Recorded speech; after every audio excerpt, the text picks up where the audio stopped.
पिछले वीडियो में हमने देखा था कि कैसे एक गरीब परिवार में जन्मा बच्चा स्कूल में पानी तक के अधिकार से भी वंचित था। कैसे जातिगत भेदभाव ने डॉक्टर भीमराव अंबेडकर के बचपन को अपमान और दर्द से भर दिया था।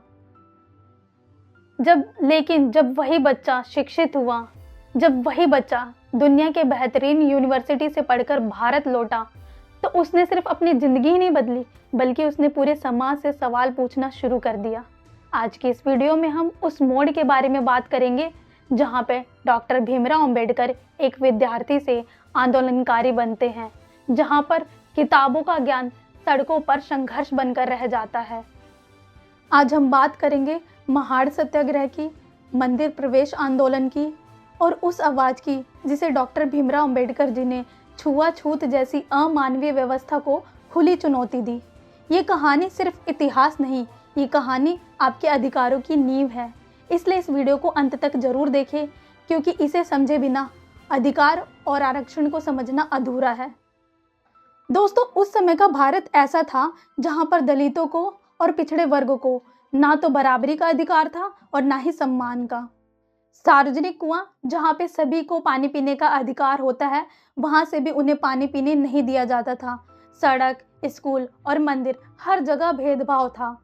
कानून था लेकिन न्याय नहीं था। डॉक्टर भीमराव अंबेडकर ने समझ लिया था, अगर अधिकार चाहिए तो उसे मांगना नहीं बल्कि छीनना पड़ेगा, वो भी संविधान और आंदोलन के रास्ते से। साल था 1927 का, जगह थी महाड़, जो कि महाराष्ट्र में है। यहाँ एक सार्वजनिक तालाब था, लेकिन दलितों को वहाँ से पानी पीने की अनुमति नहीं थी। डॉक्टर अंबेडकर ने कहा, पानी पर किसी एक जाति का अधिकार नहीं हो सकता।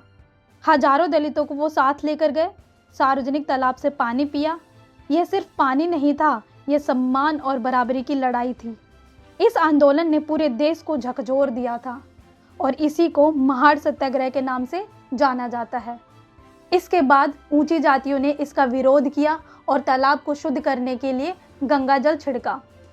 बाद में इसी आंदोलन के दौरान मनुस्मृति दहन किया गया, जो जाति आधारित भेदभाव के खिलाफ प्रतीकात्मक विरोध था।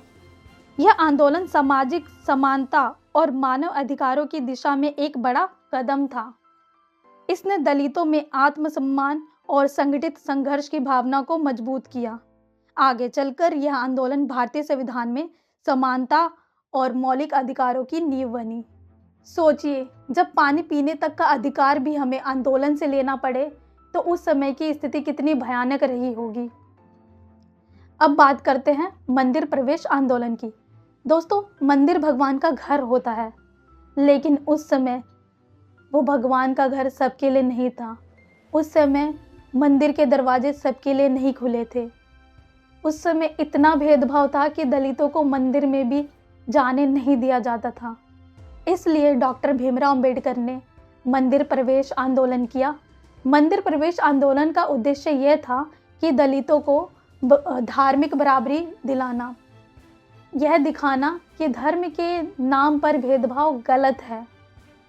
यह आंदोलन सिर्फ मंदिर के लिए नहीं था, यह आंदोलन इंसान के आत्मसम्मान की लड़ाई थी।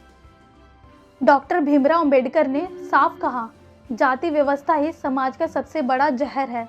इसलिए उन्होंने लेख लिखे, भाषण दिए, अखबार निकाले और लोगों को जागरूक भी किया। उन्होंने ये समझाया कि समस्या ईश्वर नहीं है, समस्या अमानवीय व्यवस्था है। क्यों, भगवान तो सबके लिए होते हैं ना, तो फिर क्यों उन्हें मंदिर में जाने से रोका जाता है।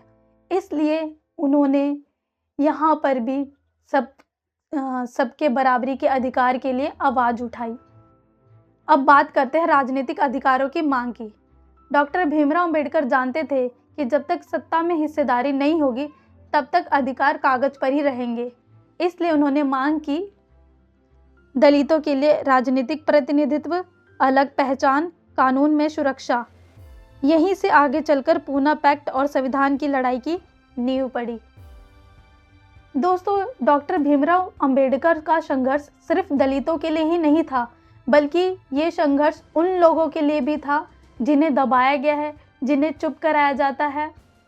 इसलिए उन्होंने हमें सिखाया, एजुकेट, एजिटेट और ऑर्गेनाइज, यानी शिक्षित बनो, संघर्ष करो और संगठित रहो। तो आज का वीडियो हम यहीं समाप्त करते हैं और नेक्स्ट वीडियो में हम ये जानेंगे कि 1932 का पूना पैक्ट क्या था और गांधी जी और डॉक्टर भीमराव अंबेडकर जी के बीच क्या मतभेद थे और कैसे दलितों के लिए राजनीतिक अधिकार तय किए गए थे। नेक्स्ट वीडियो को देखने के लिए चैनल को सब्सक्राइब करें, लाइक करें एंड शेयर करें, क्योंकि नेक्स्ट वीडियो और भी ज़्यादा ज़रूरी है। धन्यवाद।